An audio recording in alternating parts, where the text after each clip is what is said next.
Olá, nossos queridos irmãos, amigos. Nós que estamos iniciando hoje a lição 1, o Evangelho de Paulo. Como já tinha dito anteriormente, estudaremos a carta ou epístola aos Romanos, tá?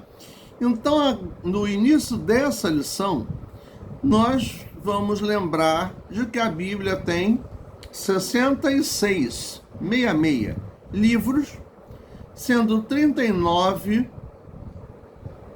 autores.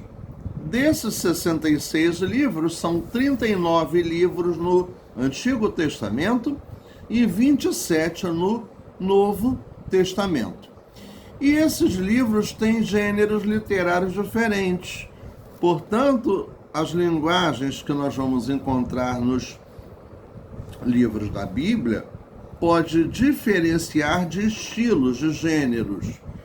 Vamos ver então os gêneros literários que existem na palavra de Deus: lei, narrativa, profecia, livros poéticos, evangelho, epístolas e o Apocalipse.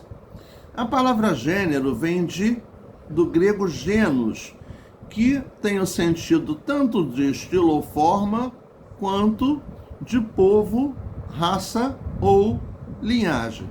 Então a palavra gênero pode ser usada no tipo de literatura que se escreve, como também pode ser usada a povo, raça ou linhagem, e também ao sexo, gênero masculino, gênero feminino.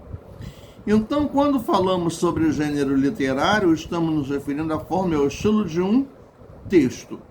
E estudando a carta de Paulo aos Romanos, nós precisamos entender o estilo literário da epístola. Epístola, cartas, vem do grego epístole, se referiam a mensagens orais enviadas por meio de um arauto.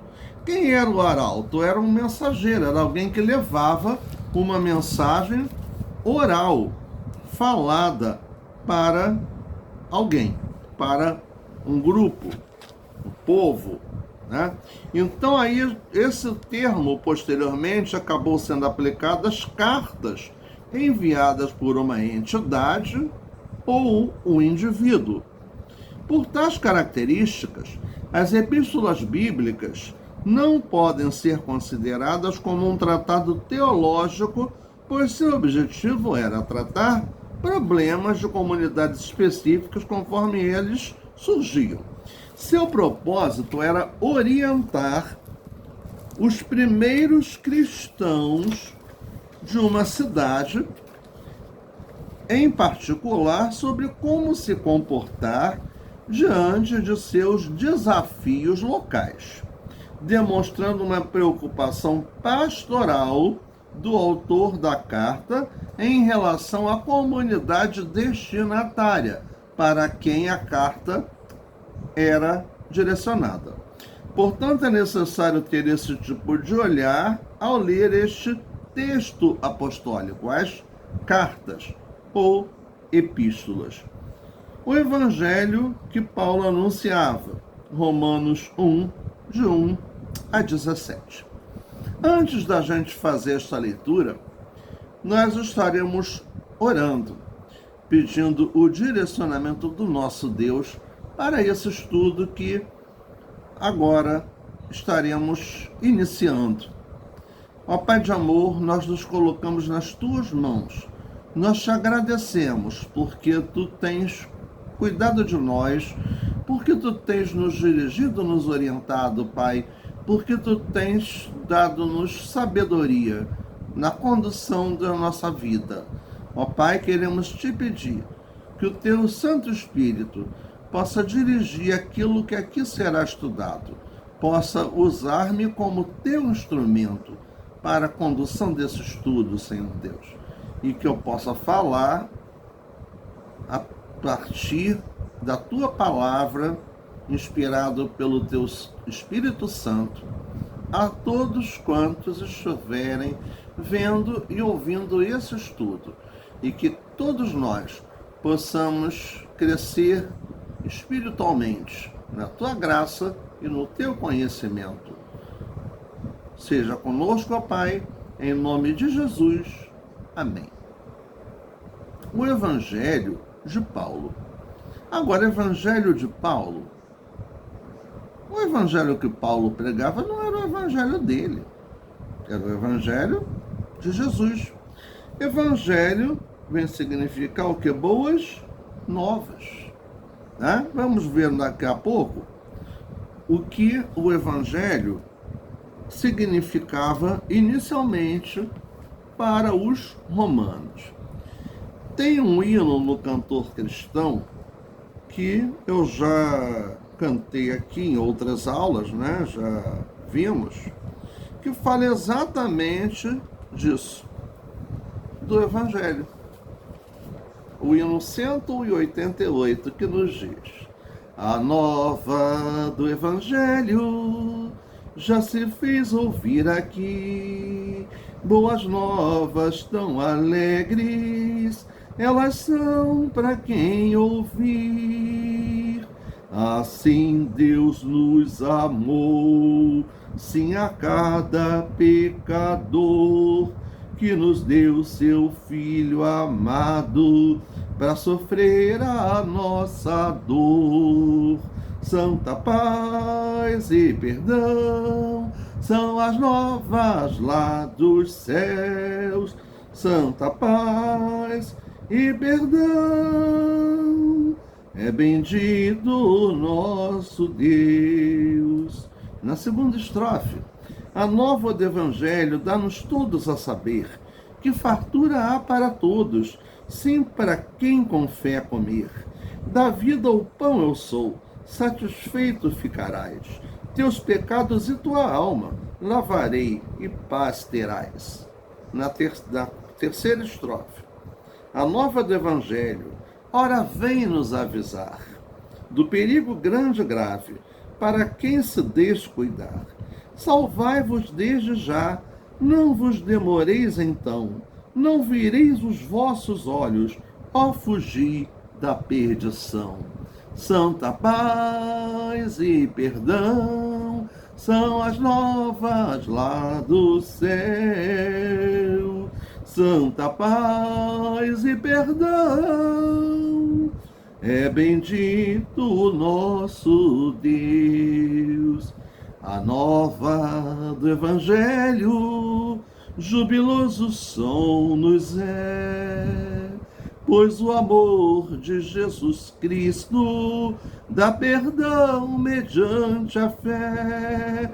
As novas se vos dão, que já veio o Salvador, tão bondoso e poderoso, que perdoa ao pecador.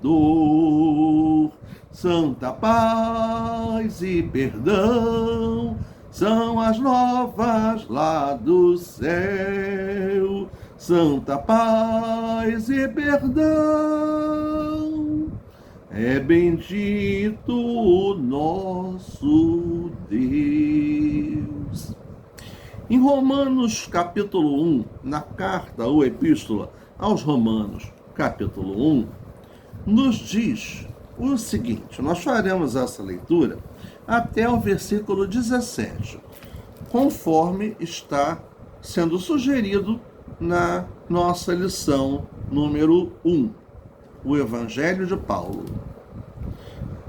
Paulo, servo de Jesus Cristo, chamado para apóstolo, separado para o Evangelho de Deus, o qual antes havia prometido pelos seus profetas nas Santas Escrituras, acerca de seu filho, que nasceu da descendência de Davi, segundo a carne, declarado Filho de Deus em poder, segundo o Espírito de santificação, pela ressurreição dos mortos, Jesus Cristo, nosso Senhor, pelo qual recebemos a graça e o apostolado para a obediência da fé entre todas as gentes pelo seu nome, entre as quais sois também vós chamados para serdes de Jesus Cristo.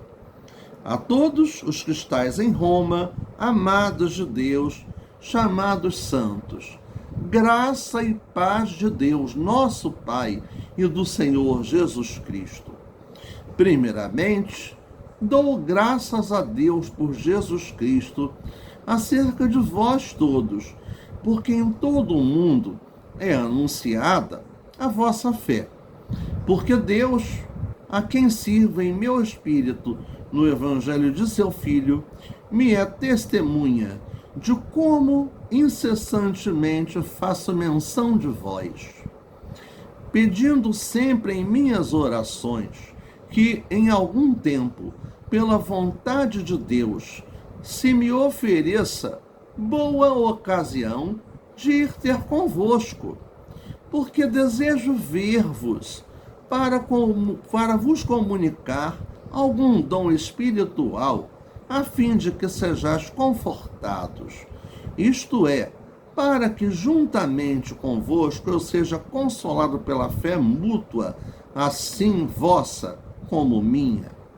Não quero, porém, irmãos, que ignoreis que muitas vezes propus ir ter convosco, mas até agora tenho sido impedido, para também ter entre vós algum fruto, como também entre os demais gentios.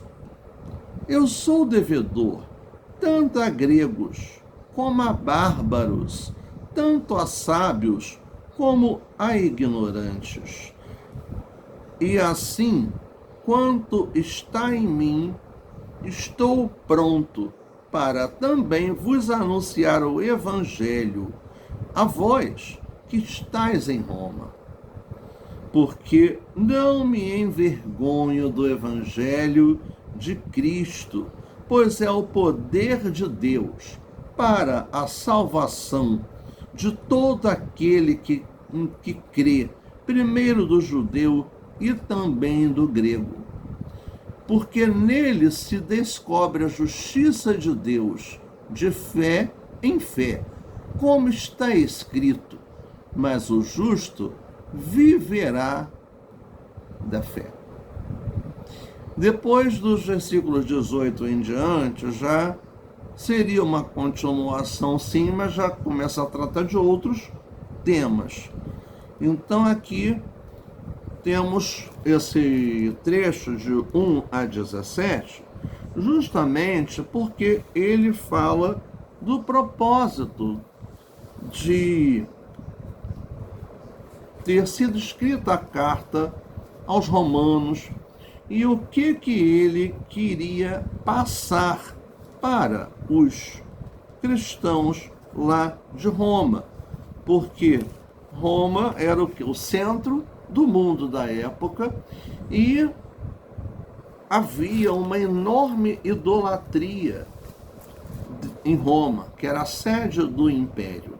E juntamente com essa idolatria havia um estilo de vida completamente contrário à vontade de Deus. Então havia muita depravação, havia muita imoralidade no meio dos romanos. E Paulo escreve aos cristãos que lá viviam para que não vivessem daquela forma, para que estivessem vivendo segundo a vontade de Deus. Então aqui Paulo faz uma autoapresentação breve de acordo com o costume de seu tempo. Então ele estava escrevendo aos romanos e dizendo quem ele era, tá? E em seguida dizia quem era o destinatário.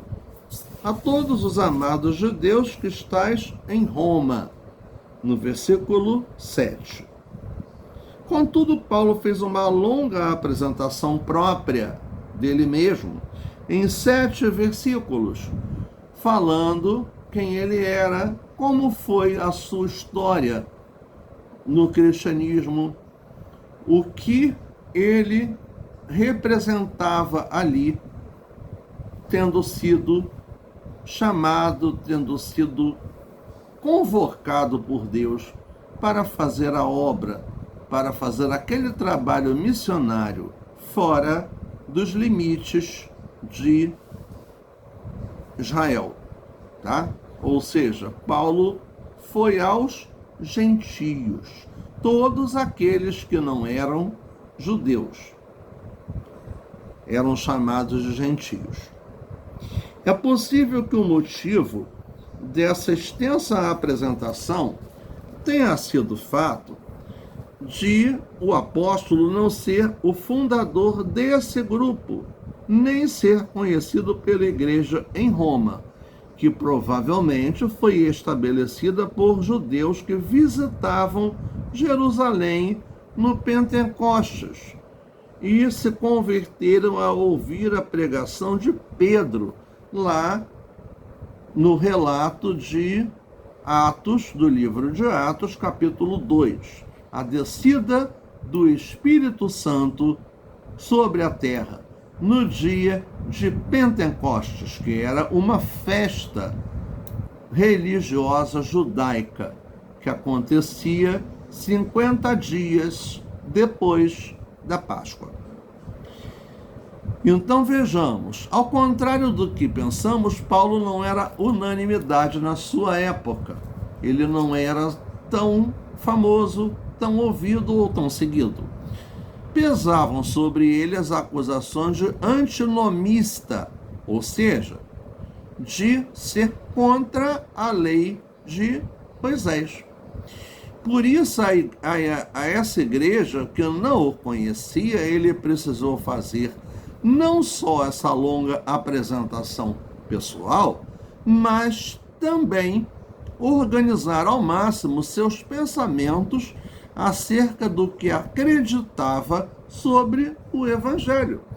Ou seja, ele precisou ser muito preciso, muito objetivo, para que a mensagem que ele pregava para esse povo, os cristãos de Roma, fosse recebida e entendida, compreendida por todos eles, e que pudesse também chegar à realidade que aquele povo vivia, que não era uma realidade simples, como eu já falei agora há pouco.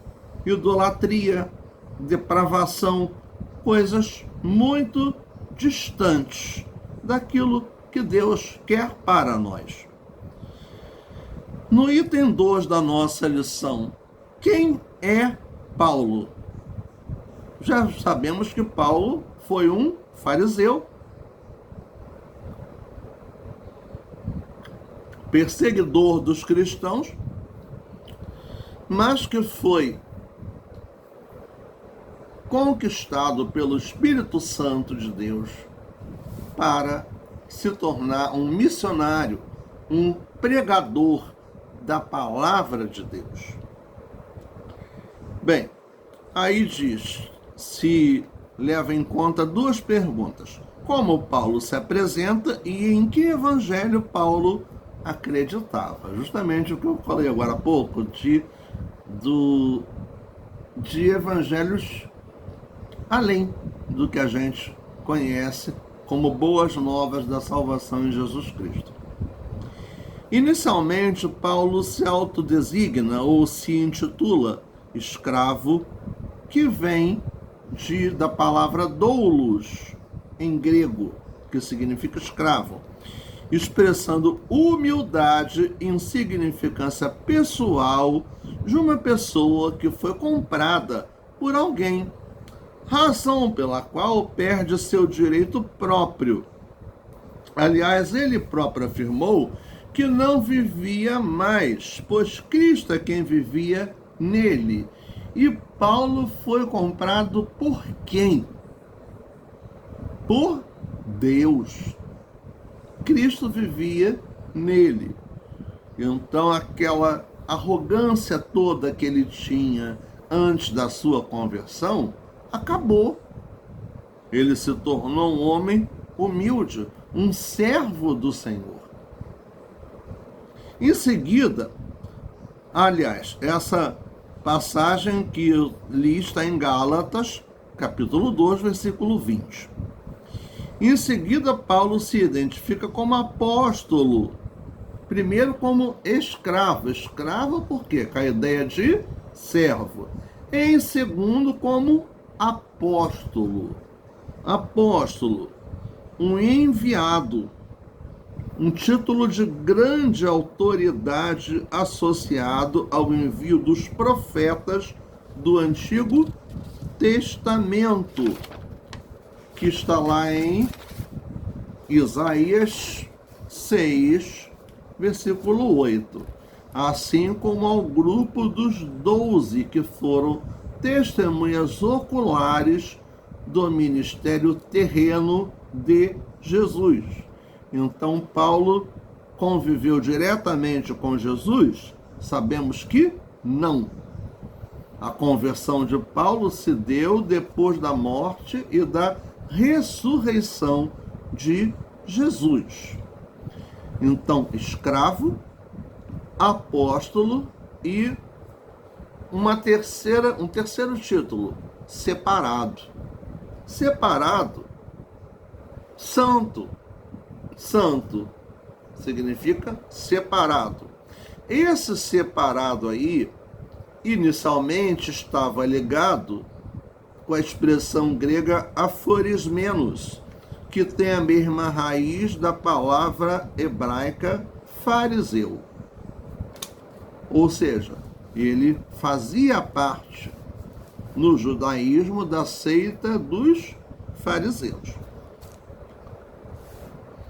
Ele tem essa origem farisaica antes da sua conversão. Porém, qual é a mudança de Paulo, do Paulo fariseu separado, para ser fariseu, para o Paulo separado na carta aos Romanos? O que nos diz? Antes ele era separado para viver em uma religiosidade que estava debaixo da lei e das obras. Uma religiosidade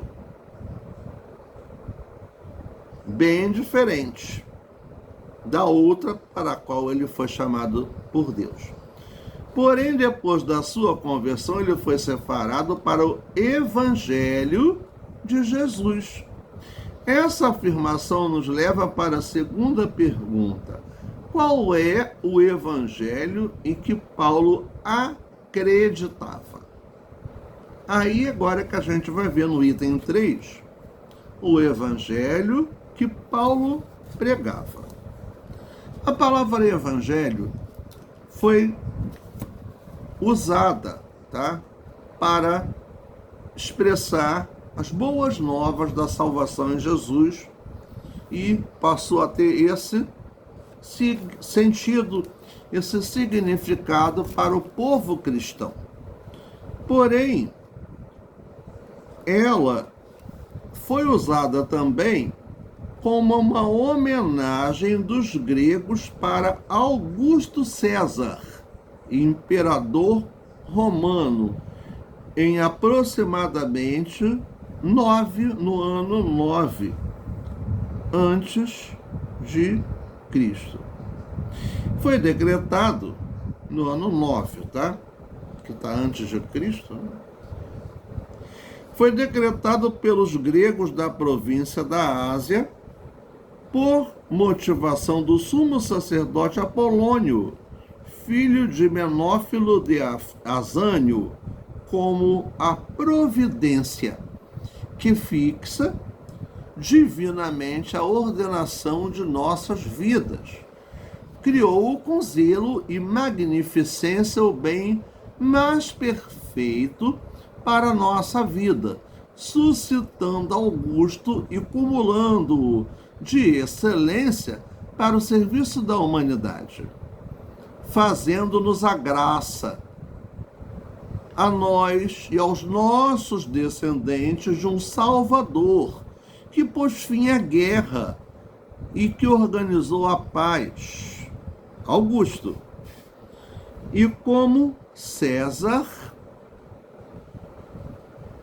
título atribuído a Augusto, quando apareceu, ultrapassou as esperanças de todos os que tinham antecipado a volta da boa situação, não só fazendo muito melhor do que todos os benfeitores que o precederam, mas ainda tirando àqueles que vieram a esperança de se igualarem a ele, como o aniversário do Deus marca para o mundo do começo do Evangelho, graças à sua vinda.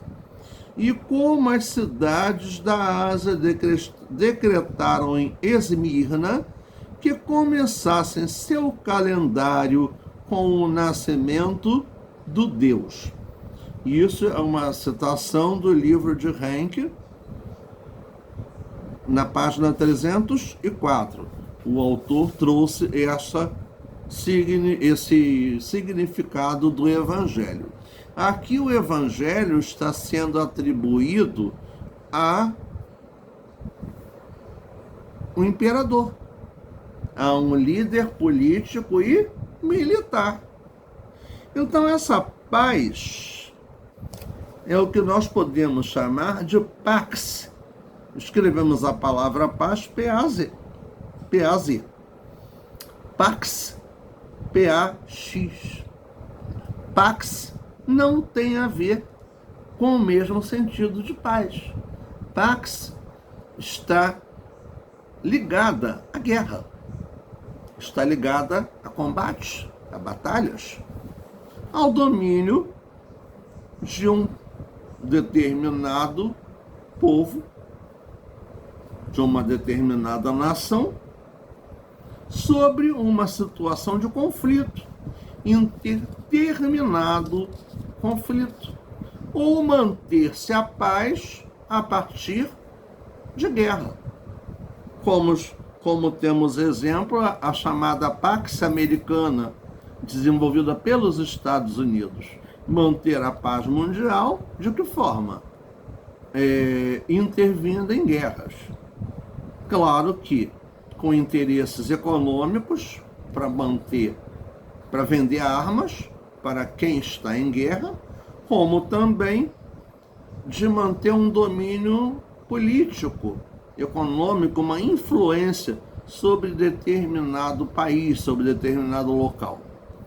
Então essa Pax Americana se definiu muito claramente no período da chamada Guerra Fria, porque havia uma disputa, uma concorrência dos Estados Unidos com a União Soviética por uma maior influência sobre o mundo. Com o fim da União Soviética, essa disputa acabou com a União Soviética, mas os Estados Unidos não deixaram de intervir em conflitos locais, desenvolvendo a chamada Pax Americana. Hoje vemos isso acontecer na Ucrânia, em que o líder russo, Vladimir Putin, atacou a Ucrânia e, tendo atacado a Ucrânia, teve a resistência, está tendo a resistência do seu líder político e militar, e este tem o apoio tanto da União Europeia quanto dos Estados Unidos. Então, esse é um exemplo da chamada Pax. E aquilo que esses povos da Ásia Menor atribuíram à palavra evangelho está ligado à chamada Pax Romana. A paz romana que foi trazida para lá é a Pax, uma paz conquistada por meio de guerra e de interesses econômicos e militares e políticos. Como podemos ver, a crença no Evangelho já existia, porém centrada em César, não em Jesus. Paulo, entretanto, apresenta um Evangelho muito diferente do Evangelho romano, pois o Evangelho dele tinha origem em Deus. Em Romanos 1, capítulo 1, versículo 1. Texto que nós lemos no início da nossa aula. Que o anunciou por meio dos profetas. Romanos 1, versículo 2. E que é sobre Jesus encarnado e ressurreto. Versículos 3 e 4. Então, esse evangelho pregado por Paulo tem características que se contrapõem grandemente com a maneira com que os romanos acreditavam em seu evangelho. Porque, enquanto o evangelho romano tinha sua origem em um homem, em César, o imperador romano, o de Paulo tinha sua origem em Deus. Então não foi um evangelho que Paulo criou, inventou a partir de delírios da sua mente. Esse evangelho foi Deus que revelou, foi o Espírito Santo que esteve ali usando Paulo como seu instrumento para levar esse evangelho, essas boas novas da salvação em Jesus Cristo, ali aos romanos, aos coríntios, aos efésios, aos filipenses, aos colossenses, aos tessalonicenses, né? Sendo que nós estamos estudando especificamente a carta aos romanos.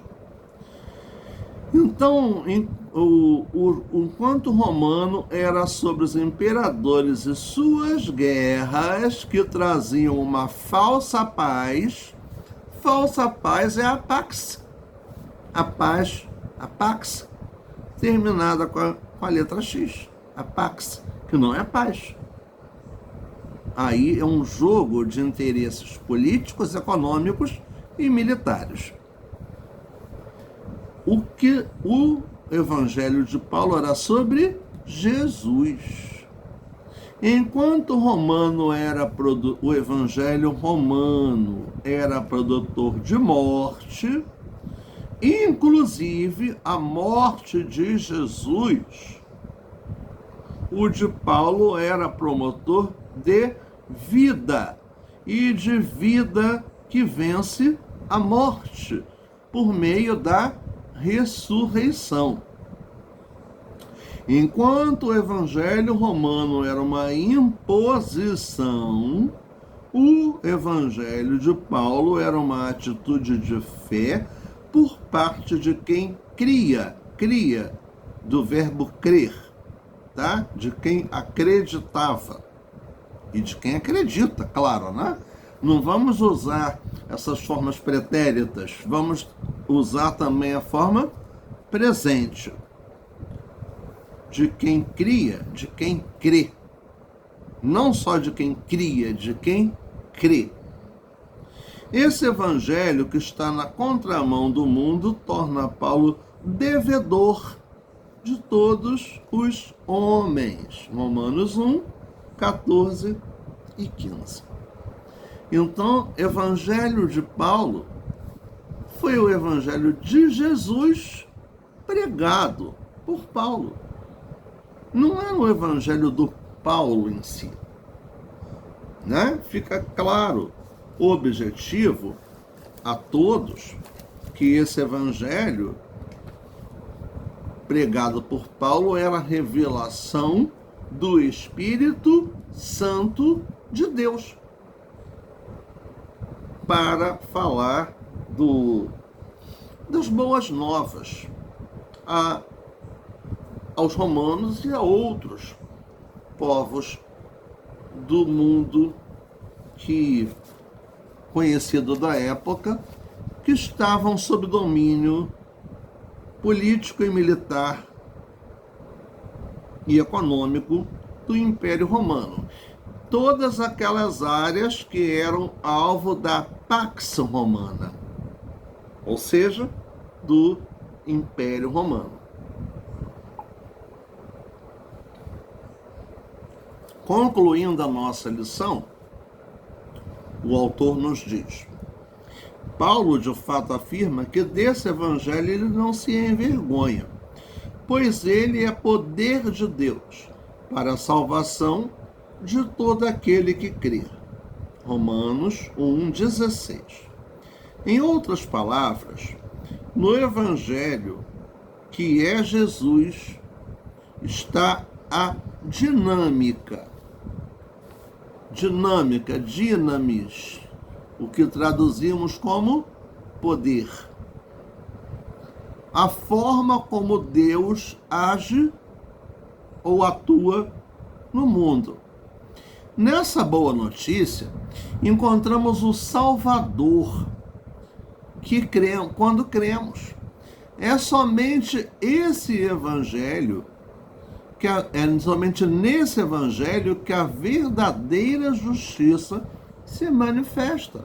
Romanos 1,17. Não pela força ou imposição, mas pela vida, morte e ressurreição de Jesus. E como essa justiça se manifesta?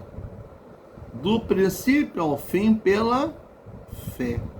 O justo viverá pela fé. Que dizer que a justiça de Deus se manifesta quando cremos no Evangelho, quando acreditamos na fidelidade de Deus em nos salvar por meio de Jesus. Como nos diz, o justo viverá da fé. Em outros termos, o justo viverá pela fé na fidelidade de Deus, que está lá em Hebreus, capítulo 11. E ele aqui cita Abacuque 2,4. Abacuque, um profeta que viveu nas últimas décadas do Reino do Sul de Israel, e o tema geral do livro que escreveu é a justiça de Deus diante da injustiça do homem. Então, nas últimas décadas do Reino do Sul de Israel, o reino de Judá, antes que esse reino estivesse sob o domínio do Império Babilônico. Desviaram-se de Deus, da vontade de Deus, como é do conhecimento nosso, E eles perderam a fé. Eles deixaram para lá, se autossustentaram, se acharam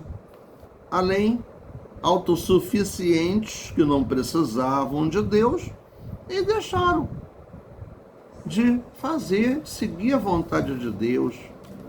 E a fé, quando ela realmente se faz presente em nós, nos leva a buscar ao Senhor, nos leva a viver fazendo a vontade de Deus na nossa vida, a ter comunhão com Deus através da oração, através do estudo da Bíblia, através da participação na obra de Deus.